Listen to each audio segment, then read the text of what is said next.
welcome to our weekly edition of the Triple Clowns with Degen Nation. And it's me, the D-O-double-G, Randall Johnson, here with the beautiful Sarah Marie, Mrs. Big News, and the beautiful Shu.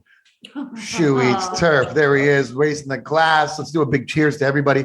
And just remember, everybody out there, hit that subscribe button. For the people out there that are Triple Clown people that haven't subscribed to Degen, do that as well. It helps us, and we do other things. So do that. And if you haven't subscribed, just do it. It's not like it costs you any money. When you say subscription, I feel like people think it costs you money. Just hit the button. Just do it. I don't even care if you watch. Just do it, please. But no, we're here. What's up, guys? We're going to go over the races for last week, and we're playing a little game. We're going to go straight from the horse's mouth, the one we always love there, with three horses that we get to interview. All right, so let's get right into it. Well, before that, Shu, how you doing, buddy? Everything good? What's going on, kids? I'm good. It was a stressful day. There was a lot of pressure. I was forced to get the vaccine, or else I was going to lose my job. So I got vaccinated today. I don't know if we're allowed to talk vaccinations on the show, but I got the J&J shot at 1:30, and I'm still alive. I'm still functioning, so that's good news. Yeah, if he drops during this, we know that vaccination's bad. Yeah, exactly. Yeah, no, well, good for you. Did you feel any different? Are you sick or anything? Did you get sick? No, luckily enough. Maybe what okay. So far, so good. But again, if I drop off the screen, somebody call 911. Yeah, all right. We'll get a lot of hits. Either way, we'll get a lot of views. Viral show. Host dropped dead on air. Yeah, JJ's just one shot, right? Just one, yeah. So I'm one and done, and it wasn't painful. And the pharmacist tech or whatever that gave me the shot was pretty cute. So that kind of worked out. Really? What was his name? Dylan.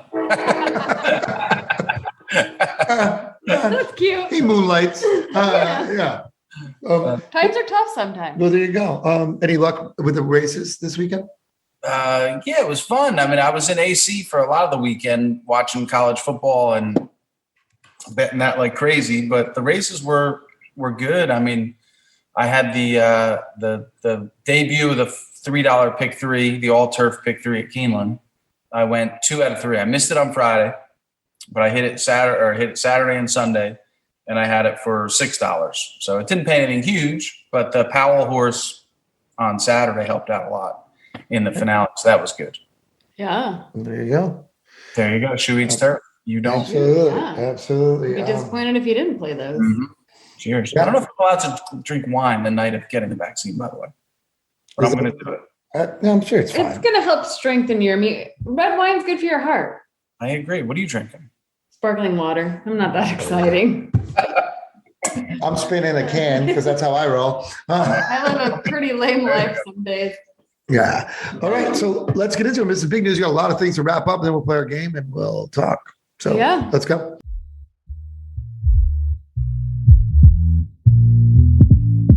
All right, we're going to start off with some news. We're going to go into drug violations. Top it off with Peter Miller. Gets hit with his third Class 4 violation of the year. 2 are back-to-back. He had one in April for isoflupridone, which is a corticosteroid, and he had 2 in September for the same drug, which is a phenylbutazone overage, is what they tested him for at San Luis Rey. This is a drug that's used for lameness. Still, 2 back-to-back for the same exact thing. You got going there, Peter. I mean, I don't know. Is this something like he's that good for a reason? What do you think, Shu? I mean, it seems like, or are they going after him because he's so good? I mean, is that what we think? I mean, due process. Let's not judge, but what do you guys think about this? Oh, no, we're going to judge. We're going to judge real quick. We're going to judge he's guilty again and again and again. You hear San Luis Rey is his factory. He brings his horses there. They come back and they pop. It's no coincidence. The guy's a cheat. He's been a cheat. He beat Grand Motion last January and got DQ'd 2 months later for a similar steroid or something coming up. Listen, it's not hard, right? You train racehorses. They run in circles in the mornings. When you give them illegal medications, whether it's to numb the pain they're feeling, whether it's a performance enhancer, this guy has been caught over and over and over again enough is enough with Peter Miller. California, I mean, I don't get it. I don't know what California racing is doing. I mean, and you look at Del Mar, I bust their chops all summer. They would post every Sunday or Monday after the weekend leading trainer, and it was Peter Miller and Bob. And, like, come on, you can't promote a guy like that who's cheating like crazy. He gets caught again. Enough is enough. I don't understand what California is waiting for. I really don't. Peter Miller is a dirtbag. Get him out. I'm tired of him. I mean, it's just enough is enough. I'm Peter Miller's. Forget it. Oddly, in California, we banned gas lawnmowers and gas leaf blowers today, but we don't ban trainers apparently. No, we don't. Very ironic. And he doesn't fight these charges at all. He just pays the fine and goes on his merry way. What's the fine? $25? I mean, it's like a $200 fine, isn't it? The one for September 2nd was $1,500, and since this is the same drug, which $1,500 is like Peter Miller dropping a couple bucks. The one in April was like, I don't know, $50.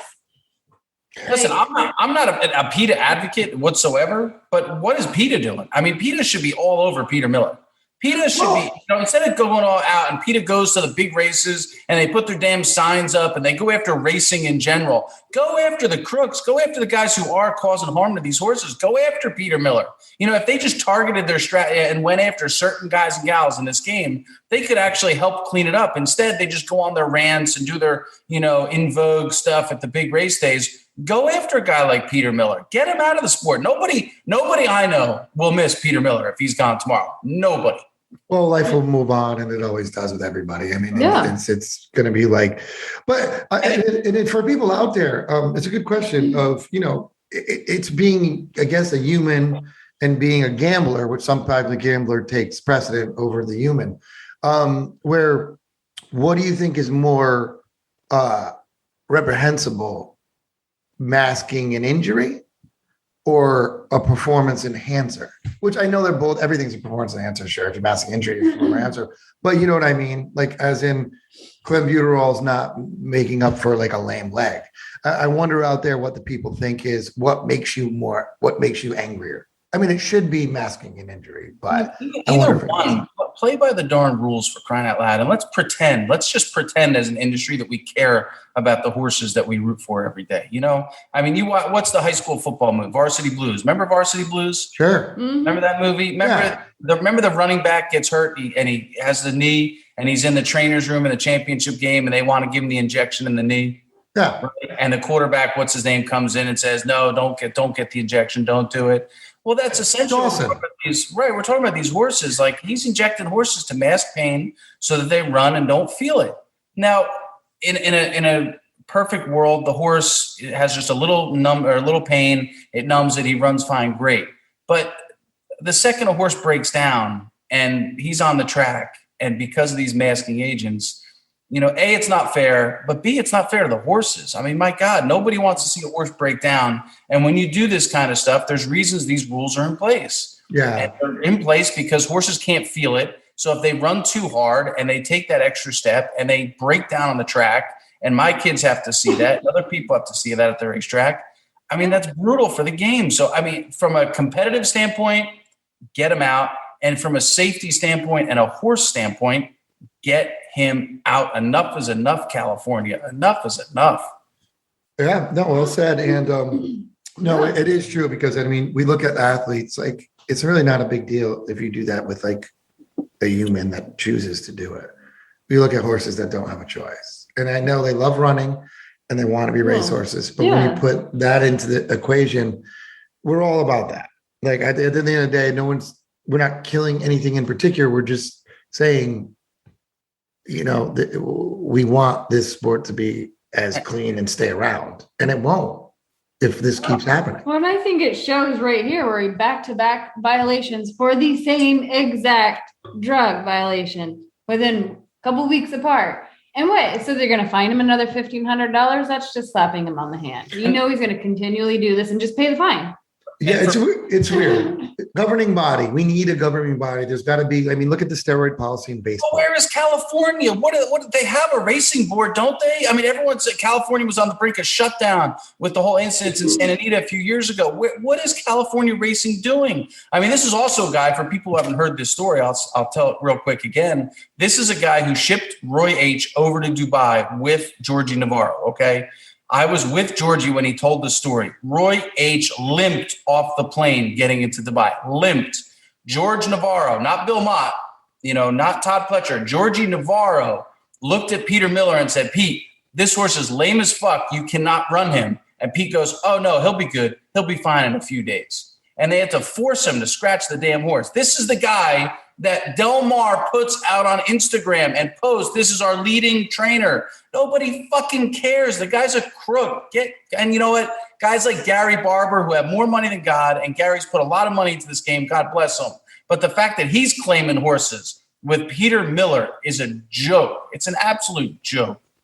Yeah. Yeah. Peter Miller wrote the claim. It's a great angle, usually. We all know that. So, I mean, and real quick, before we move on, because we're going to move on to the other news, do you think, Shu, that if, and this is for everybody out there as well, comment on this. If Peter Miller, let's see if you can leave out Baffert, Peter Miller or Baffert, or both, or any big named trainers, they leave someone like California. Does that hurt California racing, or does that open it up for the younger trainers, more horses coming in? Do you think California racing is they don't want to come and run here because of it? Do you think that's something to do with it? I think the perfect example is Jason and George. When Jason and George were running the show at Monmouth and doing their thing, other trainers were scared to death to run against them because they knew they didn't have a legit shot. So the field sizes were smaller. The second you cleaned out George and Jason, and now COVID kind of interrupted that a little bit. But other trainers, Doug Nunn, Kent Sweezy, other folks who had horses felt like, hey, I have a chance in this where if Jason put that horse in or George put that horse in, did I have a legit shot? So I don't think if Peter Miller is gone tomorrow, somebody else will take those horses. You'll have a number of young trainers who can take them. Gary Barber can claim for other trainers than Peter Miller. Horses it's going to be fine. I think people are so scared about the entry box, but really there's other young trainers in the game that need to have a shot. And, I don't think California would miss Peter Miller. I really don't. Okay. I agree. I think it'll open it up more. It'll bring more trainers in and give these younger trainers, smaller trainers, a shot at running at California. Yeah. And I've talked to some horse owners in California that agree. Yeah, if Baffert's gone tomorrow, you're going to see an influx of people wanting to come in now. It's interesting. You see a 6-horse field sometimes, and there's 3 $2 million horses that Baffert trains in the race. So I'm going to wait and run my horse in a maiden race at another time. Right. It's what it is. Yeah. We see that. And that $2 million is somebody's going to get them. Yeah. There's a lot of good horsemen, and there's only so much you can do with horses, right? You have a workout program, you have your feed, you can only do so much. So when you see these guys winning at these rates, when you see him taking these horses to San Luis Rey, coming back and popping, first off the claim Miller, come on, it's not rocket science. You don't see people claiming off of Miller left or right. The biggest sign here at Monmouth for years was George and Jason could drop without fear of getting claimed because people were so scared to claim off of him in the first place. So George could take a 12K claim or drop him in for 5. People were scared to death. I'm not touching that horse. And he'd win by 10. And you get that same effect with Pete. So again, you get more competitive racing without these cheat trainers. And let's just face it, Pete is a cheat trainer. He's been caught. Look at the horse he beat Graham with. Was it Embry? Who was it? Was that Embry or no? I forget the name of that horse. I could be wrong. Maybe it's not. Embry's a horse that it won. I don't know if it's. But that horse hasn't been seen since February or March. No workouts, nothing. Where is that horse? Where is he? I'd love to know. Yeah. That is weird. That is weird. You do see a lot of these big horses. Oh, I saw Uncle Chuck working this weekend. Remember Uncle Chuck? I saw him working this weekend. I was asking for Uncle Chuck. Where's Uncle Chuck? Yeah, it just came into my mind when I thought about a horse I haven't seen in a long time. Uncle Chuck. But another thing with Baffer, we see the same thing. He has horses that'll dominate a race, then you don't see him, hear from them for months. Cezanne. Yeah, Cezanne's one. But a lot of times he works his horses very, very hard, and that's why he wins. I'll give him that they need rest, and he'll show up for the big race and win. I mean, why not? Yeah, why not? Sometimes, yeah. All right, let's move on. I know we talked a little bit last week, but I wanted to bring it up more. Gulfstream is another one that had to suspend 5 trainers, all because of clenbuterol. Their horses all popped for clenbuterol. And that was a random hair sample. They went to the barns and hair sampled X amount of horses in each barn. Yeah. 5 came up. And again, like, let's just pretend. I know it's La La Land. Let's pretend we care about these horses. Can we just pretend we care about them? Get rid of these guys. Listen, Peter Walder, I knew 2 months ago. Peter Walder's been on the run. He had 45-day suspension at Gulfstream, and if he was on site, they could take him in and question him and do their thing. He wasn't near Gulfstream. He ran. He was on the run. He entered 2 at Belmont 2 weeks ago, and he said, why are these Gulfstream horses at Belmont? Because he's on the run from Florida. And Gulfstream can't come out. It's unfortunate. Strona can't come out and just say, hey, Peter Walder is on the loose. We have him dead to rights. He tested positive for XYZ. That's why he's not here. They can't come out and say that. And I really wish we had a website where they would just out these trainers, because I don't give a shit about their feelings. You know what I mean? Peter Walter, he's breaking rules and doing it over and over again. Then he gets caught again. Get these guys out. I mean, we're just so, as gamblers, but more as fans. I mean, I love seeing horses run. I don't care if my horse goes 6 furlongs and 115 flat. I don't give a shit if he wins the race at 115 flat. But you have too many of these juice, cheat trainers in the game. Get rid of them. Gulfstream's trying. Listen, Aiden, we've talked about it last episode. Aiden's doing a good job. He's trying to do a lot of different stuff down there. He's trying to clean it up. God bless him. More work needs to be done, but that's a good start. It's a really good start. Yeah. No, it is. And for everybody out there, clenbuterol would be considered a performance enhancer. And I wonder if I don't know the exact science. I know what clenbuterol does. I've taken it. It's an asthmatic. It's for kids with asthma. It opens up your lungs, the blood. So that's going to work for a horse. I don't know the dynamics of if that's like the alternative to like a Lasix thing, because it is a open up your vasodilator in your lungs. So I don't know if that's like what they're doing now, if that's the big new thing, to pop that many times, because humans take it to cut weight.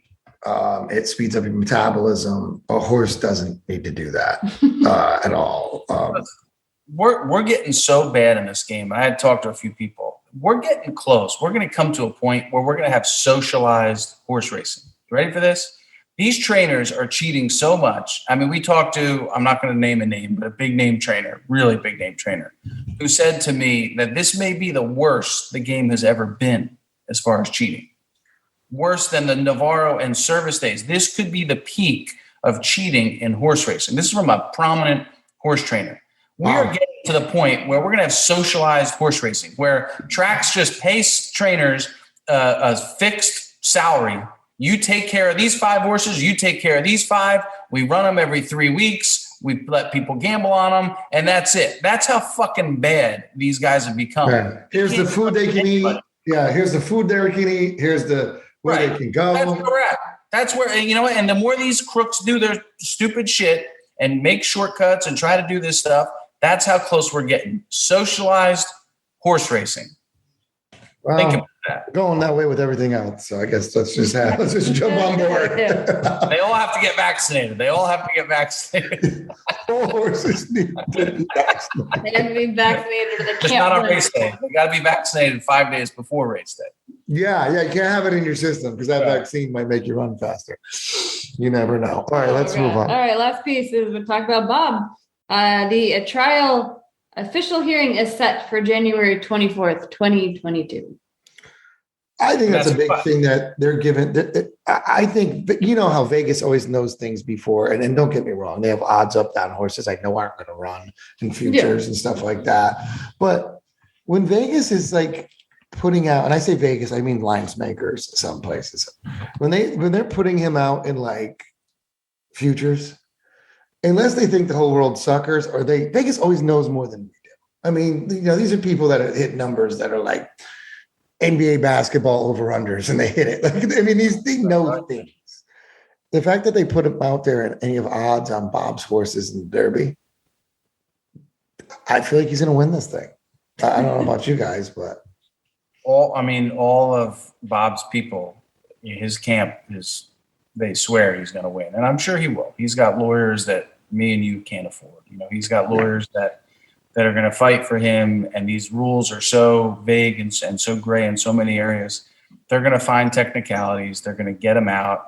And he's going to be able to run. And, it's again, you watch the interview, if you go back on the Horse Reporters and see Aberone, he talked about it. I mean, it's just one of these things where I don't know why horse racing is so infatuated with Bob and, the Saturday Night Live skit and the perception he gives racing.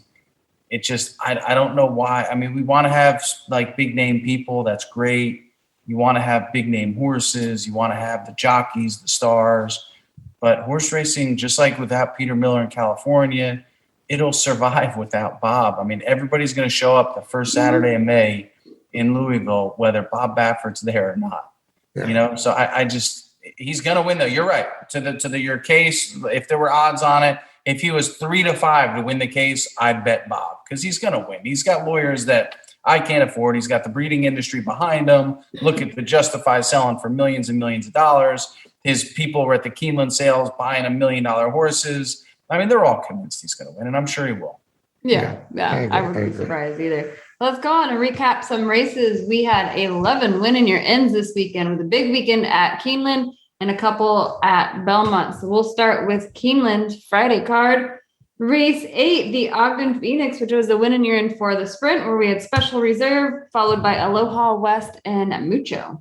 A narrow lead, just might a second. Mucho tries to pick them up third, and behind horses trying to angle down toward the inside. Hasn't found the room yet. Now finds it. Has to find more, though, to catch Special Reserve. Late run Aloha West from fourth to third toward second on the outside. Special Reserve has the lead by 3. Aloha West is running on, but the 16th pole is here. The wire is coming. Special Reserve chased all the way down the stretch by Aloha West. Special Reserve, Aloha West. Special Reserve hangs on by a head over Aloha West. We'll talk about race 9, which was the grade 1 Alcibiades stake, as the hardest word, which was a win in your end for the juvenile fillies. Juju's Map, followed by Distinctly Possible and Sequest.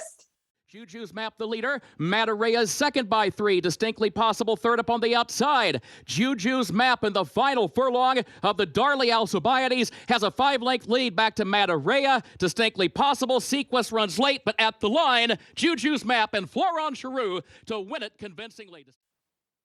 Juju's Map took the lead in the turn to win by 5. It was a pretty interesting race to watch. So I'll be excited to see how she runs Friday at Breeders' Cup.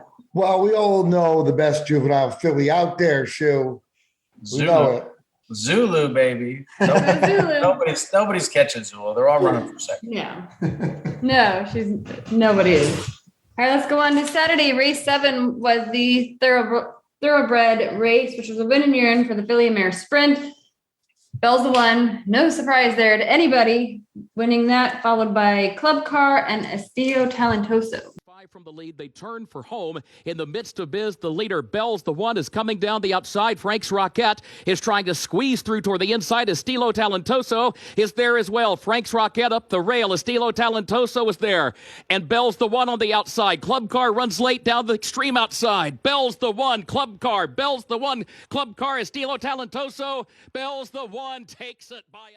Well, it was a surprise to me because I wasn't a Bell's the one believer. So I will say that I will eat crow, but I don't know. That division's just that I don't even know. It's some they just watch it's I don't know. It's like watching minor leagues beat up on each other like all the time. It sounds terrible. I agree with you. Yeah, not a lot to take out of it. I was rooting for Club Car for Cobra. Yeah. Nothing. All right, go on. Race 8 was the First Lady Stakes. This was a winning urine for the filly and mare Turf for Blowout. 1, followed by Regal Glory and Empress Josephine. Harvey's Little Goyle swings wide for the drive. Althika is still buried in traffic toward the inside, trying to find running room. Here's Regal Glory alongside Blowout. Abscond to the outside. Empress Josephine, Harvey's Little Goyle. Althika is 6 down toward the inside. Blowout and Regal Glory side by side, battling it out for the top spot in the closing strides of the First Lady. Blowout hanging tough with the lead by a neck, and Blowout has won it. Chad Brown. Sarah gives out our big pick of the day, and it was Blowout at 18. Sarah to the hoop. I love it. I said, Blowout gets loose on the lead. That's it. Yep. I bet the 7 and the 9 in there. I had Blowout and I had the I forget the 7 horse's name. But they were the 2 horses. We talked about it, I think, last time or on one of these shows. They were the 2 horses that were coming out of the boys' race. They were faced the boys. They came back versus the girls, so I had to play them both. And Blowout was just dominant. She ran huge. Oh, that was an incredible race. Absolutely. All right, race 9, which was the Grade 1 Breeders' Futurity, which was a winning urine for the TVG Juvenile. Rattle and Roll, followed by Double Thunder and Classic Causeway. Rattle and Roll, top of the short stretch to challenge Classic Causeway. Stellar Tap third. Double Thunder is 4th and still 5 lengths from the lead. Rattle and Roll into the final furlong of the Claiborne Breeders' Futurity. Rattle and Roll, the advantage out to 3 lengths now. Double Thunder, Classic Causeway, then American Sanctuary. No catching. Rattle and Roll, Brian Hernandez Jr. to win it by 5 lengths. Rattle and Roll was impressive. I was kind of surprised with Classic Causeway's performance. Well, I wasn't, because he had to work a lot for a young horse to work that much to clear from out there. I mean, you got to understand, it's supposed to go long and like. It's only a second time out either. Yeah, that's a hard thing to do. If there wasn't so much speed on the inside of him, he had to work that hard, then fine.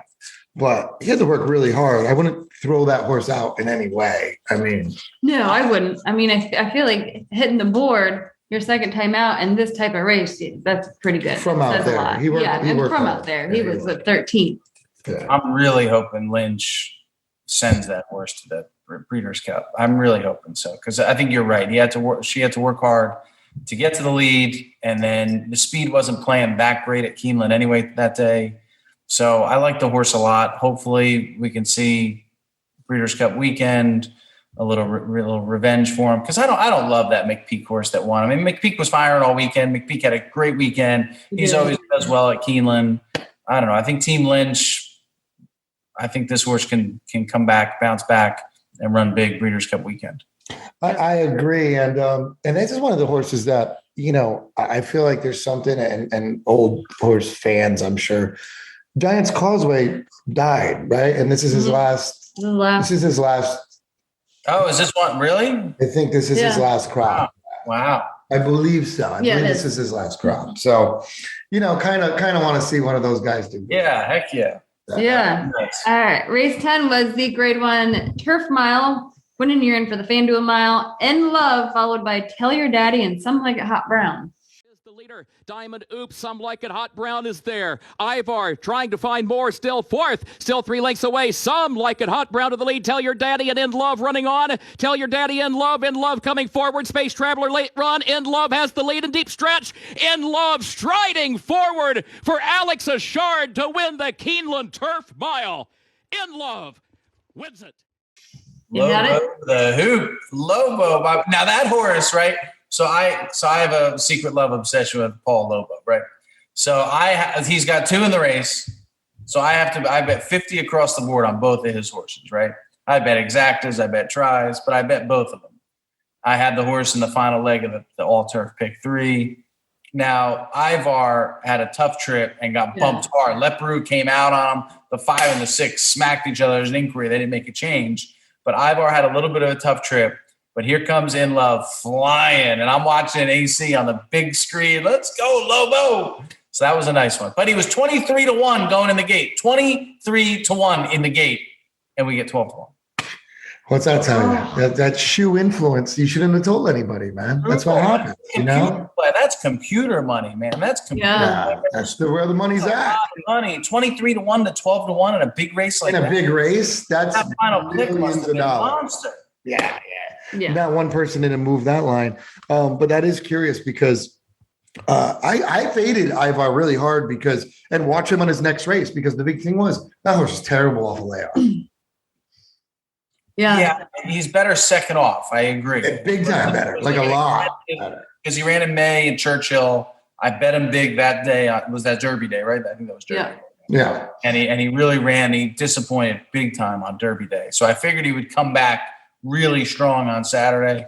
Luckily, I backed it up with the other Lobo. But yeah, big. But next time out, you might get a little bit of price. Yes. But you saw my angle on that horse in Love, right? Did you see my tweet?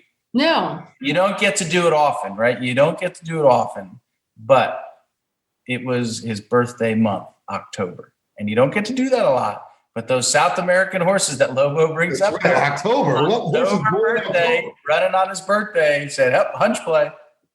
Yeah. You know what? Yeah, I don't. New angle. I hate that they don't give horses birthday. I feel like that should be something, and I actually really do. That's actually something in the program that I think they should have. That because recently. if you have a 2-year-old that's a young 2-year-old or an old 2-year-old, that's going to be a difference. Yeah. You see the January foal versus like the April or May foal. It's a big difference when you're that little. I mean, it's absolutely. Yeah, exactly. Yeah, I mean, that's why I have a birthday in September, so I was the young kid in class, and that's why I stayed back 4 times. I mean, that was that's your excuse. I love it. God. All right, let's go to Sunday's card. Race 8 was the Indian Summer Stakes, which was win in Union for the juvenile turf sprint. Averly Jane, followed by Coffee Maker and Circle Back Jack. To make up Averly Jane to catch, they turn for home. Averly Jane opens up on a 3-length lead. Detroit City is second by a neck. Roman Poet goes third up on the outside. Coffee Maker is fourth and running late down toward the rail. Averly Jane in front. Detroit City in second. Coffee Maker third to the inside. Averly Jane, though, has a 4-length lead in deep stretch. It is Averly Jane. Averly Jane, Tyler Gaffalione to win the Indian Summer, presented by Keeneland. 1 and a minute 2. Maybe not the 2 at 5.5. stakes record there for her. Not bad. And one thing we do very, very well as an industry is highlight our fillies and mares. And when that filly beat up on the boys on Sunday, I just love. I mean, even though she was the chalk, Wesley Ward's the best at it. But you run these young 2-year-old fillies versus the boys, and they just smoke them. And I think it's great. It's one sport. You look at baseball, soccer, basketball, throw all the sports out there. Is where the 2-year-old fillies can beat the shit out of the boys. And it's so fun to watch. I love betting those 2-year-old fillies versus the boys. Love it.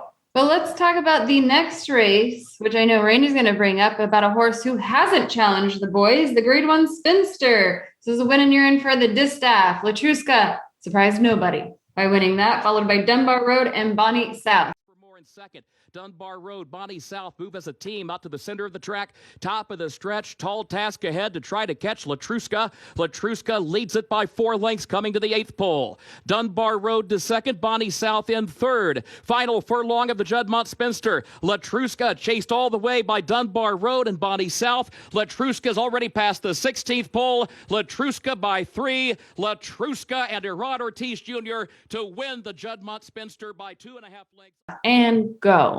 I know you've watched. Not impressed by Latruska. I They're haven't extremely been. fractious. This is one of those ones that, and I feel like I'm almost more bitter because don't shoot your gums off like you're going to come against the boys and not even mention it again. And also the 149, it's like, just nobody's in this division again. Like how many times are you going to beat Bonnie South? How many times are you going to beat, it's a shame because I'm not saying anything against the horse. But we'll get into it because this is going to be part of our thing later on. So I won't go too far into it. But I think they're a very, very good horse that doesn't have to run against anyone. This is the gamine of the longer races. I mean, look, we can't take anything away from her as a horse. No. Brilliant raceman. I mean, she's brilliant.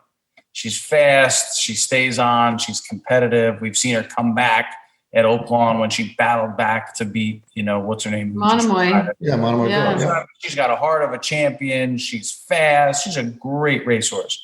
But as gamblers and as fans, we'd like to see her at least challenged on the front end, make her work for it early on. We didn't get that in Keeneland. Chad's horse, again, ran a really, really great second, Dunbar Road, and I bet that horse so many darn times.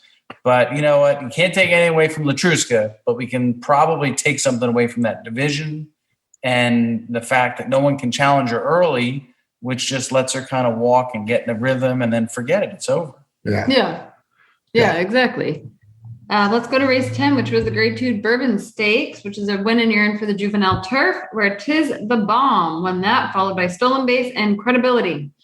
Play action pass after Heaven Street, who still has the lead. Dowajack Chief and Red Danger. Dowajack Chief and Red Danger try to get on track to the outside of play action pass. Heaven Street drops back. Red Danger to the lead. Tiz the Bomb is trying to move late with Credibility. Here comes Tiz the Bomb up on the outside. Tiz the Bomb after Red Danger and Credibility between that pair. Tiz the Bomb. Late run from Stolen Base to fifth. Tiz the Bomb. Stolen Base behind him. Tiz the Bomb wins it from Stolen Base. Tiz the Bomb was interesting because he broke through the gate. It's the bomb. And then came back and just destroyed the gate. Took the win. So Love betting the horse that broke through the gate and they put him back in. But I hate having that bet. You know how many times I've canceled that bet? Like get it on the computer and cancel it. Yeah. But you know what? Funny story. When I trained greyhounds, I had a greyhound that jumped over the box. When they were putting him in, jumped over the box and ran like maybe a quarter of the way. And I was like waiting to get the dog back. They don't scratch the dog. Dog goes fucking box to wire like a monster. And I was like, the dog wanted to go. It was a girl too. You would have liked her. She was a little girl. And once again, the girls run against the boys with dogs. Wow. They do. You just said that. What? Well, no, because he's. So you're saying your bitch ran well. Yes. Is that what you're saying? Like, that's my bitch. That's my bitch. Oh, dear Lord. Why am I still here? God. But Hit It a Bomb. Hit It a Bomb. Come on, that's my boy. Hit It a Bomb is my baby. I added Spendthrift after the race. Can we finally now get Hit It a Bomb some real race mares to breed to? Hit It a Bomb was an absolute stud, a monster on the track. He doesn't get the best mares in the world. Into Mischief is banging all the hot supermodels. All the hot supermodels come to see Into Mischief. And poor Hit It a Bomb is sitting there in the corner like, can I get some ass, please? Yeah, and he's literally getting ass. He's getting a donkey. McPeak, they paid, I think, $350 for that Hit It a Bomb, and it was Tiz Now on the bottom. So kudos to the bloodstock agent. Kudos to McPeak. Kudos to the horse. Hit It a Bomb is a legit turf pedigree up and down, and I'm glad to see a Hit It a Bomb win. Hopefully Breeders' Cup, that horse runs huge again because I'm a big fan. There you go. Let's go to Sunday real quick. Let's go to Belmont. Saturday, they had the Grade 2 Vosburg, which is the winner in for the sprint. We're following C.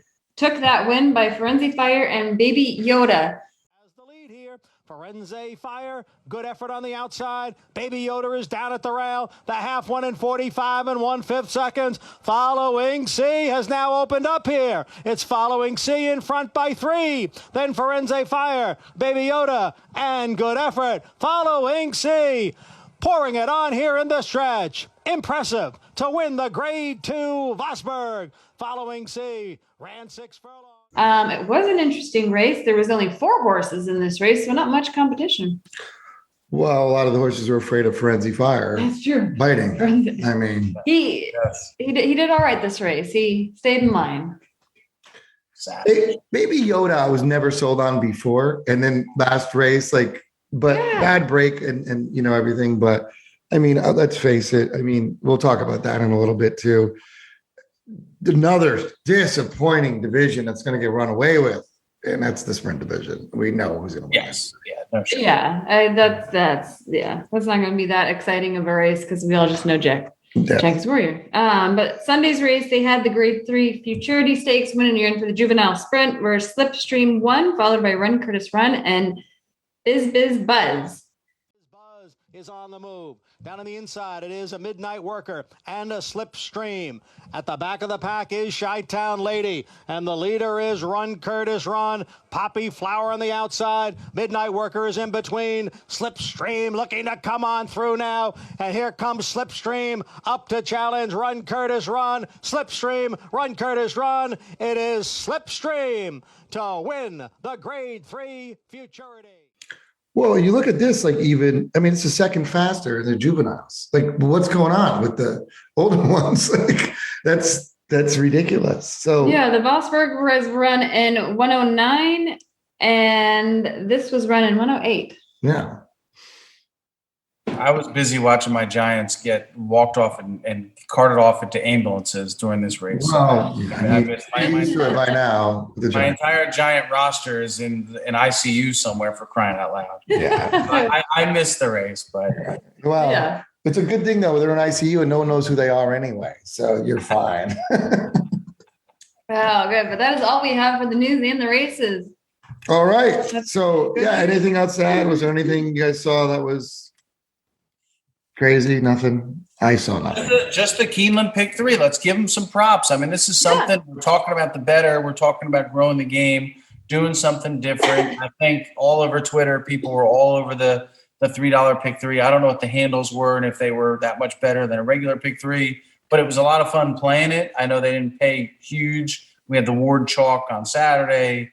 There was a chalk, I think, on Friday that kind of ruined it too.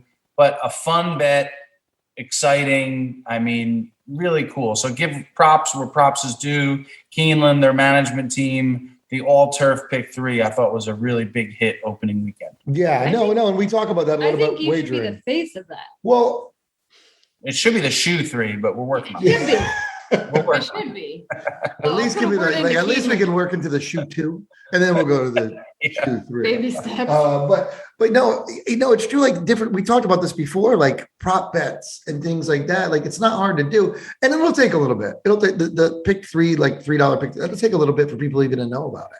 I mean, look at the Rainbow pick 6 before it was big, and I mean, I'm pretty sure Gulfstream did it first, right? Yeah. And it took a little bit before people like, oh, there's a 20-cent pick 6 here. And, I know a lot of big bettors, they hate the 20-cent one. They want the $1 one back, which is so weird to me. It's like, yeah, but you need that those You do people need that that lower one so people can actually read. well, they want to watch the rest of the races. I mean, you have the $1 one, most people are out pretty early, but I do hear that all the time. They're like, oh, that's a 20-cent, or they hate the 50-cent pick 3 or the 50-cent pick 4. I mean, shit, Woodbine does like a 20-cent pick 3. I know. It's crazy. But It's wild. whatever brings in money, like it is true. Like, why can't we have like, I don't know. We could add, I don't know, like 2 horses in that. Latruska finishes better than, I'm not even, because no, you get more betting because no one wanted to bet Latruska race. Bonnie South against Dunbar Road. You know what I mean? Like, I was in AC Saturday, and the people from what sports book is it? MGM, because Borgata and MGM are partners. They were coming around and trying to do their sports app, right? So I said, oh, if you bet on sports, download the app, blah, blah, blah. So I was with a few people, and the girls explaining it and going through the sports betting app, and here's how you do this, or here's how you bet on the NFL, and here's, and the person I was with was a little bit of a novice, and she was showing her how to do it, yada, yada, yada. But it's just funny, like you think about football and sports gambling, which is pretty darn easy, right? I mean, either like the Giants or the Cowboys. But now I was trying to think, like imagine having that same person selling the ExpressBet app or the TVG app and going through and talking about trifectas, superfectas, pick 3s, win, play, show. Like there's so much out there. We need to simplify it for at least the novices. And you're right, like Breeders' Cup Day, there should be head-to-head bets, like Latruska versus X-Horse, or in the big races, just, the head-to-head, you pick this horse, you pick that horse, whether you win 4th or 5th, if that other horse runs 6th or 7th, you still win. It's easy. It's simple. You make it simple for the novice bettors. You put that money into the pools. It would be a wonderful thing. So I know racetracks are getting better. There's talk that the Pegasus may offer a couple new bets for Pegasus weekend there at Gulfstream Park, which would be a lot of fun. So I think these tracks are starting to see it, which is a movement in the right direction. But this pick 3, I thought was a good step for sure. All right. Yeah. So everybody out there in the comments, we want to hear your best prop bet that you could, You'd want to bet. most original one. I mean, it's easy. I like the dead last one. The dead last one's my favorite. We used to go to Monmouth Park as kids in high school, right? We used to all drive up to Monmouth Park, and the last race of the day, we would pick the last place horse. So you got one horse to finish dead last, and whoever lost the bet by finishing, not last, had to buy Taco Bell on the way home.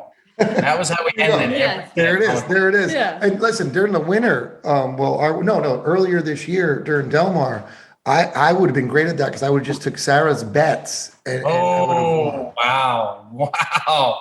You were cold. Wow. Cold at Del Mar. Kill shot right there. Obnoxiously cold at Del Mar ever. Oh, she quit betting like 5 times. It's great. She's such a rookie gambler that she'd be like, I don't know why I do this. I don't know how to read a program, I guess. I can't do this. And I'm like, yeah, welcome to the club. Just bet Peter Miller. Come on. Yeah, that's true. I didn't freaking learn. That Peter Miller horse. You would have won 1 out of like 3 races. I know. It is true. Okay. Yeah, if you're going to bet a coin flip, bet heads the whole time, you're going to win sooner or later. Most likely. All right, so we're going to do it. We're going to do straight from the horse's mouth. I have 3 things right here. We get to interview the horse. Shoe's done this before. Absolutely has. As he did the first time on, I believe. So he knows what we're doing. We get to interview the horse, and you play the horse. Who goes first? What'd you say? Want me to go first? Yeah, you go first. By the way, my Monomoy girl one was absolutely epic. Yeah, She wanted to be a mom, and now she's Monomoy Right, that's right. she's going to You get were to be right. a mom. So see? You were See, right. She just wanted to be a mom. You were absolutely right. You channeled her. Are you going to be good with this? All right, I'll take big one. this one. Okay. You are Jackie's warrior. I'm Jackie's warrior. All right. Ooh. What is that? Is it time to race yet? You guys have a question for me or not? Because I got to go back to sleep. All you do is sleep and win? I mean, what else do I have to? I know we have to train right now. Go ahead. What? How are you feeling about the upcoming sprint for the Breeze Cup? I'm pretty sure I'm the only one entered.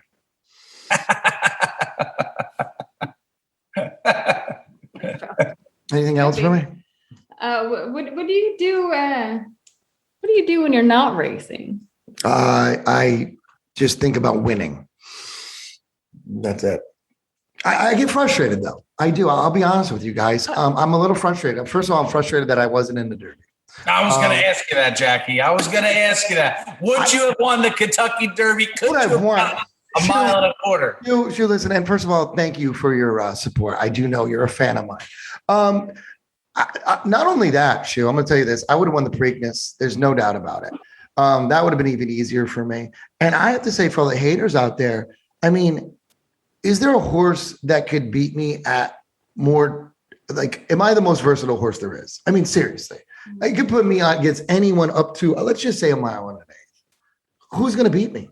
Who's going to beat me? Definitely 6, 7, 7.5 mile. Who's beating me out there? I just want to know. So am I, when I don't get love for horse of the year, I get it. I don't have the wins, but I'm telling you what, I'm the best horse in the country. Put me anywhere, I'm going to win. Boom. Next question. Shit. Okay. Are we good? Going back to Yeah, sleep. go. Good night. All right. Well, I'll see you guys in the winner's circle. All right. Peace. All right. All right. So what do you want? Shu? Do you want Shu to go? Let's go, Shu. You got this one. Come on. Right hand, left hand. Oh, geez. Right. Okay. You are Latruska. Oh, Oh, no. Latrusk. Right. all right. I'm going to say it right away. Oh, he's going. Are you afraid of the boys? What's going on? I am not afraid of the boys. Bring them on. I will kick their ass. Just ask Shu. He knows. Oh, yeah, I will kick their ass. No one's catching me. I'm going to the front end, and even if you head me, Irad's going to whip me 35 times on the left side, and I'm going to come back and win. Wow. I mean, come on. All right. Well, there's a horse out there. I can hear it yelling right now in the background. I'm not going to let this horse on, but Who? She Dares the Devil is Here's the devil. Stop. Come on. horse for the course. Cox She's been- throw his whole barn at me. I'm going to piss on Cox. Come on. Stop. No way. Cox can do whatever he wants. Latruska to the hoop. They ain't getting me. Del Mar, tight turns. I'm gone. Forget it. Fausto's going to have me. Ready to roll, baby. Come on. A lot of confident horses today. I like it. Sarah, I know. anything? Wow. Hey, bring on Jackie's Warrior. I'll beat his ass. I'll run Jack. Whoa, I'll run Jackie wait off a his feet. minute. You bring him to the table. I'll run him off his feet. See you, Jackie. A lot of cocky horses we have. Anything else for Latuska? How do you feel about Monomoy Girls' retirement? Do you have I'm happy. When we were in the stretch battle at Oaklawn, Yeah. and I came back on her, and we were nose to nose, I looked over, and she looked at me, and she said, I just want to be a mom. And I said, I'm going to help you get there. I'm going to help you. I'm going to beat you so that you can just go to the breeding shed and get that sex. She passed the torch. Well, So she good. passed the torch. to you. I want to get laid. I'm going to help you get laid. Relax, okay? So good to know that not a really cock nice blocker. of her. Not a cock blocker. No, total Is support. not a cock. Support my fellow Phillies. I you know what? She needed the, you know what? I gave it to her. She's going into mischief, right? Into mischief, Yes. Yeah. right? And First gets one all- into mischief, yeah. God forbid you let her breed to hit a bomb. All right, spendthrift into mischief. But yeah, great horse though. Great horse. She gave me a battle down the stretch. Great career. Super horse for sure. I'm sure she'll make a great mama. But yeah, I beat her ass. That's all. All right. Okay. All right. Good. All right. So let's go on. So that's only one left for you. Yeah, who do I get? And that's going to be, oh, shoot. You'll want this. Oh, boy. Knicks go. Oh. Man, this horse. That's you. I know. Okay. The horse I always bet against. All right. I'll let you start this one because, I'm going to say something.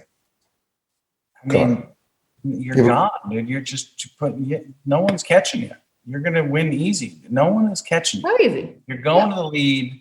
You look at your eyes in the stretch run. The horse looks possessed. I mean, he's got that like midnight gray, not midnight gray, but he's got that nice gray coat.